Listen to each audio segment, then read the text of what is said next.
চলে আসলাম নতুন একটা ব্লগ নিয়ে। আর ব্লগটা হচ্ছে বউ সাজ নিয়ে। আসসালামু আলাইকুম সবার, কি অবস্থা? আমি জিন্নাত আরা ফারিহা, আমার পেজ নাম হচ্ছে জিফাত। এখন প্রায় রাতের 2টা বাজতেছে আর এখন আমি ভয়েস দিতেছি কারণ আমার ফোন ফুল বলতেছে, মানে স্টোরেজ ফুল বলতেছে আর কি। এত ভিডিও করে রাখছি কিন্তু এডিট করা হয় না। এডিট করতে তো যা পারি, বাট ভয়েস দিতে আমার এত বোরিং লাগে। আচ্ছা যাই হোক, আমি চলে যাচ্ছি বউ সাজে। তার আমার সাথে আছে সুমাইয়া। আমার প্রায় বউ সাজের ক্ষেত্রে আমি সুমাইয়াকে নিয়ে যাই, সে কিন্তু আমাকে অনেক বেশি হেল্প করে। সুমাইয়া হচ্ছে আমার ভাইয়ের মেয়ে আর কি, আমার খালাতো ভাইয়ের মেয়ে। আমরা বউদের লোকেশনে চলে যাচ্ছি। বউদের লোকেশন ছিল কাদির হানিফ, এটা হচ্ছে উত্তর ফকিরপুর। আমি প্রথমবার গিয়েছিলাম, আর কখনো যাই নাই। আমাকে আসলে নিয়ে গিয়েছিল আর কি যারা বউ সাজবে তাদের লোকেরা। যাওয়ার পর বউকে তখনও গোসল করা নাই, কিছু রিচুয়াল পালন করতেছিল। আমার এত বোরিং লাগে এই জিনিসটা।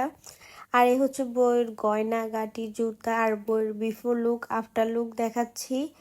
এই হচ্ছে আফটার লুক। আপনারা বলবেন যে এই হয়েছে সে হয়েছে, আসলে একটা বউ সাজের ক্ষেত্রে তার গয়নাগাটির ব্যাপার আছে, শাড়ির ব্যাপার আছে, লাইটিং ব্যাপার আছে। আর আমার তো কোনো লাইটিং সিস্টেম ছিল না, আর বাসায় ছবিগুলো তোলা হয়েছে, যার কারণে বউয়ের ছবি সুন্দর আসে নাই, বা বউকে কেমন সরাসরি কেমন লাগছে এটা আসে নাই আর কি। কিন্তু সবাই অনেক বেশি সুনাম করতেছিল বউ সাজ নিয়ে।